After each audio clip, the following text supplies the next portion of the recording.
வழுக்காது அந்த பக்கம் போதும்.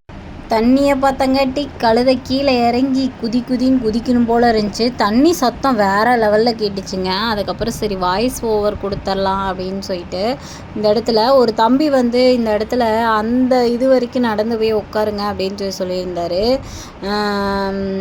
எனக்கு வந்து அந்த கிட்ட பார்க்க தண்ணி கொஞ்சமாக போகிற மாதிரி இருக்குது. கிட்ட போய் அங்கே போகும்போது பார்த்திங்கன்னா ரொம்ப ஸ்பீடாக போயிட்டுருக்கு. என்னை தள்ளிட்டு போகிற மாதிரி ரொம்ப பயந்துட்டு அதனால் இதுலேயே உட்காந்துக்கிறேன் அப்படின்னு சொல்லிட்டு உட்காந்துருந்தேன்.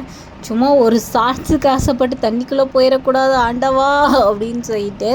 ஸோ இது எங்கே இருக்குதுன்னு பார்த்தீங்கன்னா பவானி கூடுதரை இருக்குது பார்த்தீங்களா, கூடுதரை கோயிலுக்கு இந்த பக்கமே இருக்குது. ஸோ இந்த வருஷம் தான் இந்த இடத்துல தண்ணி வந்திருக்கு. தண்ணி வரும்போது மட்டும்தான் மீன் பிடிப்பாங்க அப்படின்னு சொல்லியிருந்தாங்க. ஸோ மீன் பிடிச்சிட்டு வந்திருந்தாங்க. அந்த கிளிப்பும் எடுத்திருந்தேன்.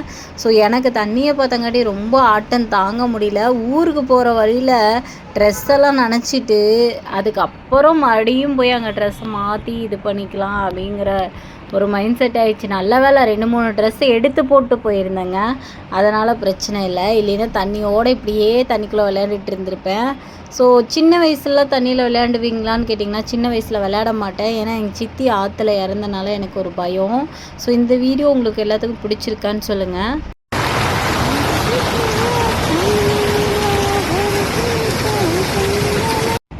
இதெல்லாம் வந்து அப்படியே ஒரு சின்ன கிளிப்பாக எடுத்து வச்சுருந்தேன். தண்ணிக்குள்ளே உட்காந்துக்கிட்டு ஆட்டம் போட்டுங்க வேறு லெவலாக இருந்துச்சு. மாஸ் பண்ணேன்.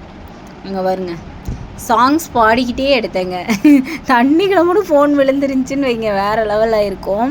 ஸோ இந்த வீடியோ வந்து எனக்கு ரொம்ப பிடிச்சிருந்துச்சி. ஏன்னா நான் நிறைய நாள் வந்து வெளியே போகணும், நிறைய வீடியோஸ் எடுக்கணும் அப்படின்னு நினைக்கிறேன். ஆனால் எனக்கு இருக்கிற டைம் கிடைக்கல. ஸோ இந்த கிளிப் உங்களுக்கு நான் கொடுத்ததில் ரொம்ப சந்தோஷப்படுறேன். கடைன்னு என்ன நேரமும் கடைக்குள்ளே உட்காந்துருந்தேன். நானும் வீடியோக்காக நினச்சி கொஞ்சம் எனக்கு வெளியே போக இப்போ கற்றுக்கணும்னு நினைக்கிறேன். ஸோ இதுக்கப்புறம் நான் ஊருக்கு கிளம்பிட்டேன். ஊரில் வந்து காலடி எடுத்து வச்சாச்சுங்க. இது தாங்க எங்கள் ஊர். எப்படி இருக்குன்னு சொல்லுங்கள். வேறு லெவலா.